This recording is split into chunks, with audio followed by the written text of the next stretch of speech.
Hi everyone, welcome back to my channel.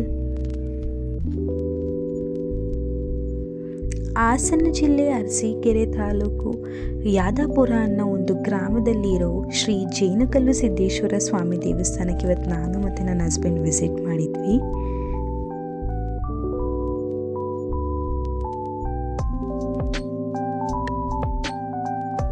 ಈ ಬೆಟ್ಟ ಹತ್ತಬೇಕು ಅಂತ ಅಂದ್ಕೊಂಡಿದ್ದ ದಿನದಿಂದನೂ ಮಗುನ ನನ್ನ ಹಸ್ಬೆಂಡ್ ಕ್ಯಾರಿ ಮಾಡಬೇಕು ಅಂದ್ಕೊಂಡಿದ್ರು. ಬಟ್ ಯಾಕೋ ಅವಳು ಅವ್ರ ಹತ್ರ ಹೋಗಲೇ ಇಲ್ಲ.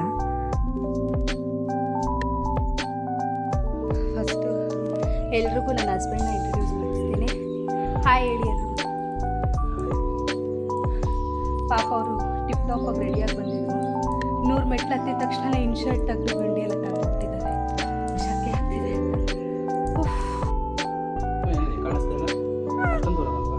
ಇವತ್ತು ನಾನು ನನ್ನ ಹಸ್ಬೆಂಡು ಮತ್ತು ನಮ್ಮ ಮಗು ಅತ್ತೆ ಮಾವ ಎಲ್ಲ ನಮ್ಮ ಕುಲದೇವರಿಗೆ ಬಂದಿದ್ವಿ. ಆನ್ ದ ವೇ ಬರ್ತಾ ಜೇನುಕಲ್ಲು ಸಿದ್ದೇಶ್ವರ ತುಂಬ ಜನಕ್ಕೆ ಗೊತ್ತಿರುತ್ತೆ ಈ ದೇವಸ್ಥಾನ. ಸೊ ಆ ಬೆಟ್ಟನ ಹತ್ತೋಣ ಅಂತ ಬಂದಿದ್ದೀವಿ. ಜೊತೆಗೆ ಅದ್ರ ಕಂಪ್ಲೀಟ್ ಸ್ಟೋರಿ ಹೇಳ್ತೀನಿ, ಯಾಕೆ ಈ ಬೆಟ್ಟಕ್ಕೆ ಜೇನುಕಲ್ಲು ಸಿದ್ದೇಶ್ವರ ಅಂತ ಹೆಸರು ಬಂತು ಅಂತ. 1101 ಸ್ಟೆಪ್, 1101 ಮೆಟ್ಲುಗಳಿದೆ. ಈಗ 100 ಮೆಟ್ಲತ್ತೆ ನನಗೆ ಸಾಕಾಗೋಯ್ತು. ನನ್ನ ಮಗಳವ್ರ ಅಪ್ಪನ ಹತ್ರ ಇರ್ತಾಳೆ ಅಂದರೆ ಅವ್ರ ಹತ್ರ ಇರ್ತಾ ಇಲ್ಲ. So will continue the video. Delivery ಆದಮೇಲೆ ಇದೇ ನನ್ನ ಫಸ್ಟ್ ಟ್ರಿಕ್ಕಿಂಗ್ ಮತ್ತು ತುಂಬ ಲಾಂಗ್ ರೂಟಲ್ಲಿ ಹೋಗಿರೋದು. ಸೊ ನನಗಂತೂ ಮೆಟ್ಲು ಹತ್ತುತ್ತಾ ಫುಲ್ ಸುಸ್ತಾಗೋಯಿತು. ಎವ್ರಿ 50 ಸ್ಟೆಪ್ಸಿಗೆ ನಾನು ಬ್ರೇಕ್ ತಗೊಂಡು ಕೂತ್ಕೊಂಡು ನಿಂತ್ಕೊಂಡು ಸುಸ್ತಾಗಿ ಬೆಟ್ಟ ಹತ್ತಿದ್ದೆ.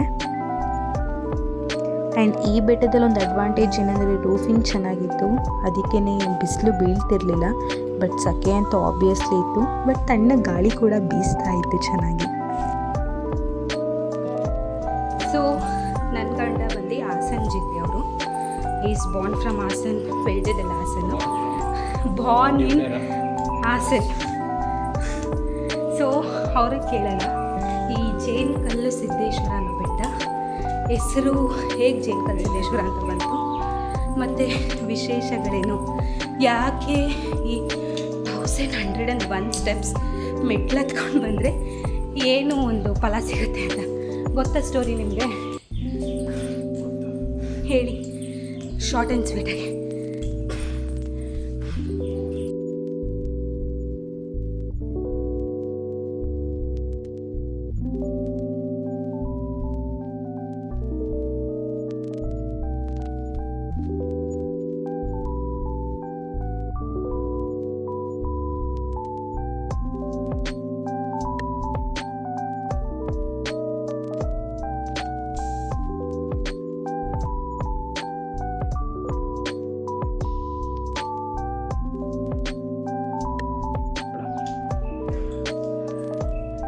ಆವಾಗಿನ ಕಾಲದಲ್ಲಿ 10 ಮಕ್ಕಳನ್ನ ಡೆಲಿವರಿ ಮಾಡಿಸ್ಕೊಂಡು ಇಂಥ ಬೆಟ್ಟನ ಆರಾಮಾಗಿ ಹತ್ಬಿಡೋರು.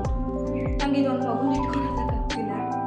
ನನ್ನ ಗಂಡಂಗೆ ಯಾವಾಗಲೂ ಹೇಳ್ತಿದ್ದೆ, ಅಲ್ಲಿಗೆ ಟ್ರಿಪ್ಪಿಗೆ ಕರ್ಕೊಂಡೋಗಿ, ಇಲ್ಲಿಗೆ ಟ್ರಿಪ್ಪಿಗೆ ಕರ್ಕೊಂಡೋಗಿ ಅಂತ. ಅವ್ರು ಇದೊಂದು ಬೆಟ್ಟ ಹತ್ತಿಸ್ಬಿಟ್ಟು ನಿಮ್ಗೆ ಯಾವುದೂ ಆಗಲ್ಲ.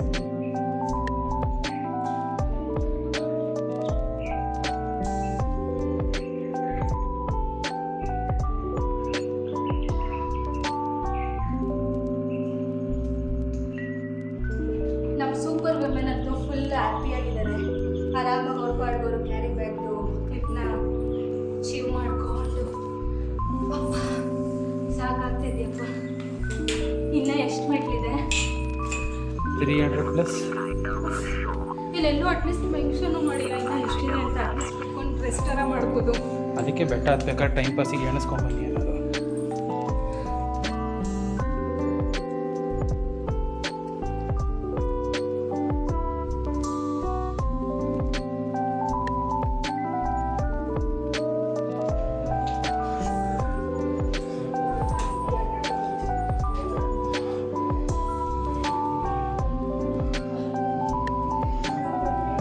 ಬರ್ತಾ ಇದೆ ಬೆಟ್ಟ, ಸಾರಿ ದೇವಸ್ಥಾನ.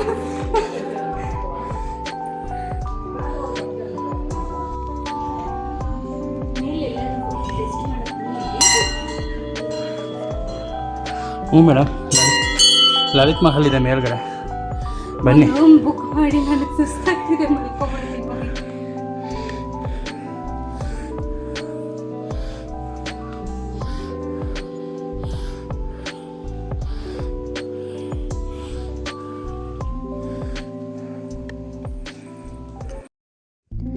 ಒಂದು ದಂತಕಥೆ ಪ್ರಕಾರ ಒಬ್ಬ ಸನ್ಯಾಸಿ ಆ ಊರಲ್ಲಿ ಓಡಾಡ್ತಿರ್ಬೇಕಾದ್ರೆ ಒಂದು ಹೆಂಗಸು ತುಂಬ ಅಳ್ತಿರ್ತಾಳೆ. ಯಾಕೆ ಅಂತ ಕೇಳಿದಾಗ ಅವಳ ಮಗು ಸತ್ತೋಗಿರೋ ವಿಷಯನ ಹೇಳ್ತಾಳೆ. ಗ್ರಾಮಸ್ಥರಿಗೆ ಕೇಳಿದಾಗ ಆ ಊರಲ್ಲಿರುವಂಥ ಸಮಸ್ಯೆನ ಹೇಳ್ಕೊತಾರೆ. ಆ ಸನ್ಯಾಸಿ ಈ ಜೇನುಕಲ್ಲು ಬೆಟ್ಟನ ಹತ್ತಿ ಒಂದು ದೈತ್ಯವಾದ ಬಂಡೆ ಕೆಳಗಡೆ ಕೂತು ತಪಸ್ ಮಾಡ್ತಾರೆ. ಆಗ ಸಾಕ್ಷಾತ್ ಶಿವ ಪ್ರತ್ಯಕ್ಷ ಆಗಿ ಕೇಳ್ತಾರೆ, ಯಾಕೆ ನೀನು ಈ ತಪಸ್ ಮಾಡ್ತಾ ಇದೀಯಾ ಅಂತ. ಶಿವನ್ ಕೇಳ್ತಾನೆ, ಈ ಗ್ರಾಮದಲ್ಲಿ ಇದೊಂದು ಕಾಯಿಲೆ ಇದೆ, ಅದಕ್ಕೆ ಒಂದು ಪರಿಹಾರ ನೀಡಬೇಕು ಅಂತ. ಆಗ ಶಿವಪರಮಾತ್ಮ ಸನ್ಯಾಸಿ ಹೆಸರು ಕೇಳ್ತಾರೆ. ಅವ್ರು ಹೇಳ್ತಾರೆ, ನನ್ನ ಹೆಸರು ಸಿದ್ದೇಶ್ವರ ಅಂತ. ಆಗ ಶಿವಪರಮಾತ್ಮ ಹೇಳೋದು, ಈ ಒಂದು ಸ್ಥಳ ನಿನ್ನ ಹೆಸರಲ್ಲೇ ಪ್ರಸಿದ್ಧವಾಗುತ್ತೆ. ಇಲ್ಲಿ ಯಾರೇ ಕೂಡ ಬಂದು ನಿನ್ನ ಪಾದನ ಸ್ಪರ್ಶ ಮಾಡಿ ಹೋಗ್ತಾರೋ ಅವ್ರಿಗೆ ಯಾವುದೇ ಥರ ಕಾಯಿಲೆ ಇದ್ರೂ ಅದೆಲ್ಲ ಗುಣ ಆಗುತ್ತೆ. ಹಾಗೆ ಏನೇ ಪಾಪಕರ್ಮ ಮಾಡಿದರೂ ಅದೆಲ್ಲ ಪರಿಹಾರ ಆಗುತ್ತೆ ಅಂತ.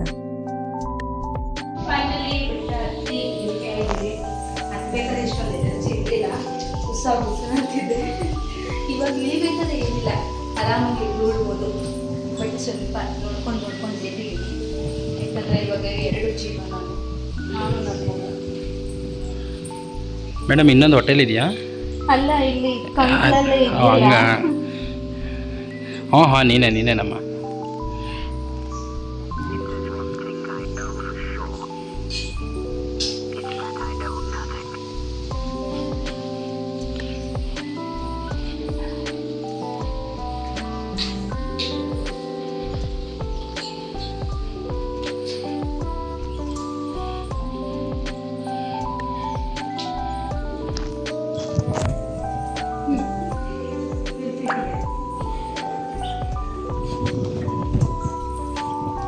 ನೇಚರು ಚೆನ್ನಾಗಿರುತ್ತೆ.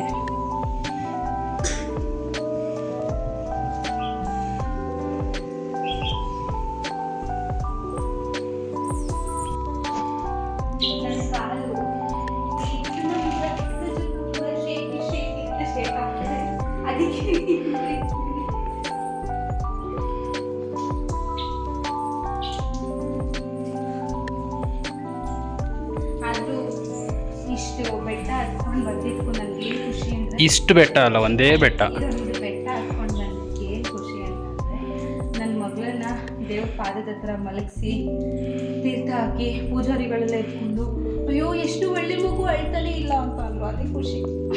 ನನ್ನ ಮಗಳು ಹೋಗಿದ ಕಡೆ ಎಲ್ಲ ನನ್ನ ಮರ್ಯಾದೆ ಉಳಿಸ್ತಾಳೆ ಅಲ್ಲಮ್ಮ.